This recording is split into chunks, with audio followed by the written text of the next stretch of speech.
राजनीति, आंदोलन, किसान, करप्शन, गरीबी, इन सभी मुद्दों पर आवाज उठाएगा अब तक न्यूज इंडिया। सत्ता के आगे जब भी सवाल कमजोर पड़ने लग जाए तो सवाल उठाने पड़ते हैं। बोल के लफ्ज आजाद है तेरे, बोल के सच जिंदा है अब तक। लिल्लाहि व इन्ना इलैहि राजिऊन। मालेगांव शहर के लिए आज का दिन बहुत अफसोसनाक वाक़या।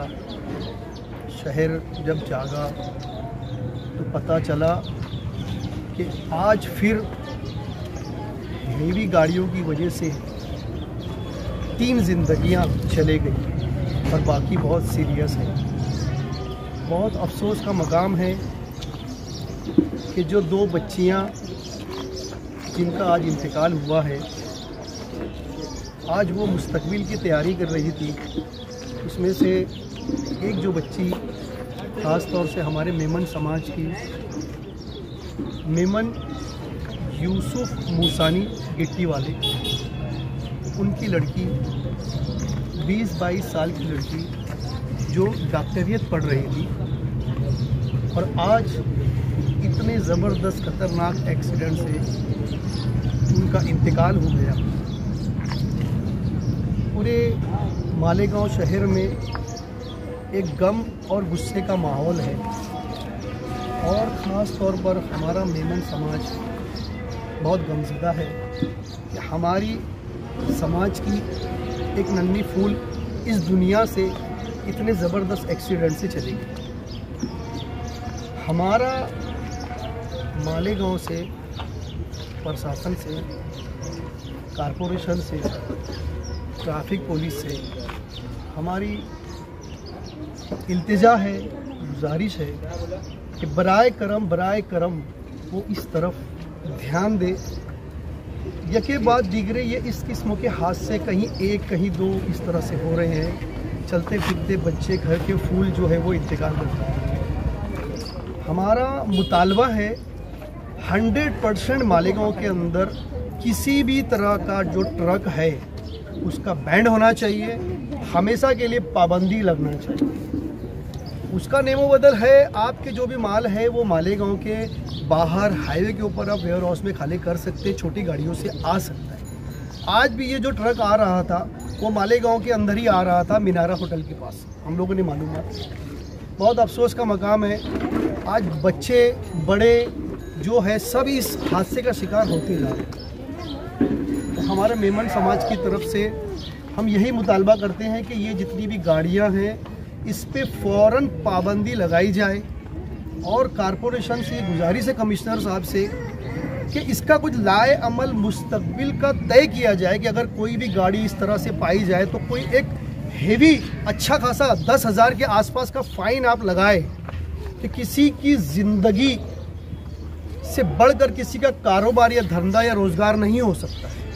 ये जो ट्रक है ये चंद हैं, लेकिन जो राहगीर है, जो चलने वाले लोग हैं वो लाखों की तादाद में है। तो हमारा ये मुतालबा है कि इस पे एक जो है वो काफ़ी अच्छा हेवी फ़ाइन लगाया जाए किसी को अगर पाया जाए इसके अंदर।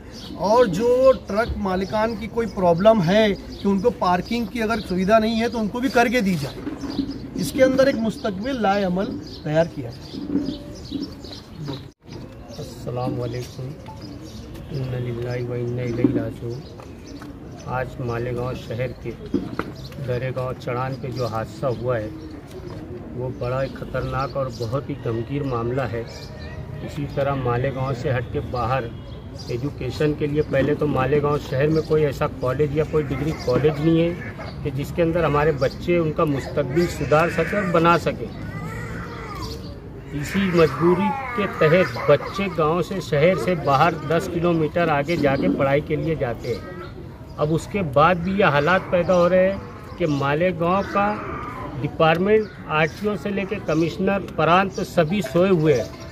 अब मेहरबानी करके जागे कि बच्चों का मुस्तकबिल तो गया पर उनकी ज़िंदगी भी चली गई इसके साथ में।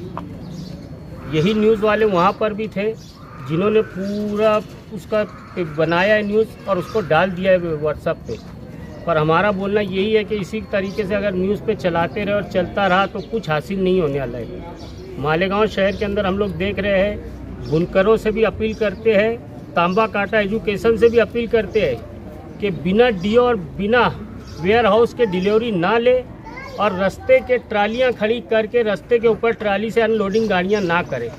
इसी तरीके से बहुत से कारोबारी लोग हैं जिनका ट्रांसपोर्टिंग रोड पर हम होते देखते हैं। दगड़ू ऑयल मिल के पास भी होता है, नेशनल कंपाउंड के पास भी होता है, मीनारा होटल के पास भी होता है, देवी के मल्ले में भी हो रहा है और रिलायबल वाले की जो ज़मीन है उसके बाहर भी रोज़ सुबह गाड़ियां लगती है।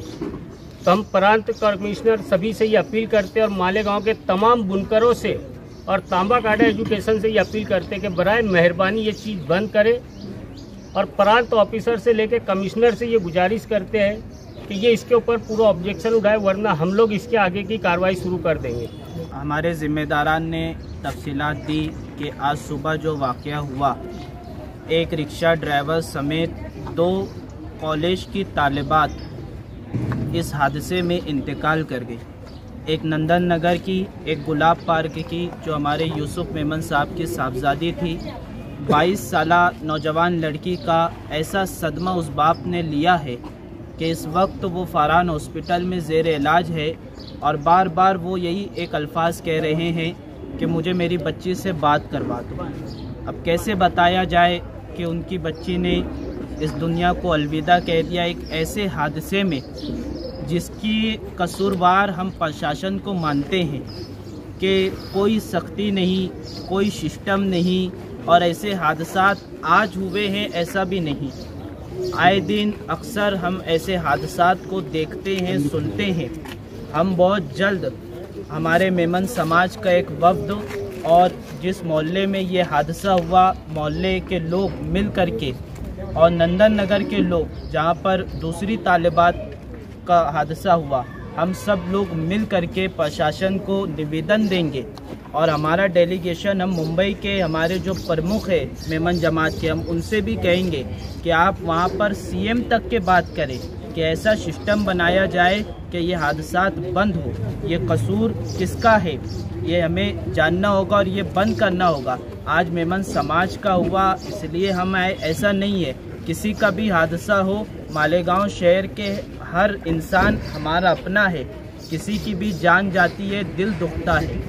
आप उसका गम घर वालों के साथ साथ पूरे महल्ले वालों को इस बात का गम है कि ऐसी नौजवान तालिबा जिसने अपना मुस्तकबिल शुरू किया था, जो पढ़ाई करके बहुत आगे जाना चाहती थी, आज एक हादसे ने उसके अज़ाइम को तोड़ दिया, उसके मुस्तकबिल को ख़त्म कर दिया और उसकी जान चली गई।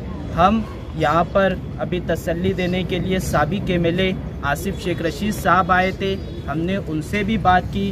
उस तरफ सिविल हॉस्पिटल में मुस्तकीम डिग्निटी साहब थे। हम सब लोगों से बात करेंगे और कोशिश करेंगे कि ऐसा सिस्टम बने। हम प्रशासन पर दबाव डालेंगे, सीएम तक के हम बात करने की कोशिश करेंगे और बहुत जल्द कोशिश करेंगे कि हादसात की ये रोकथाम हो सके।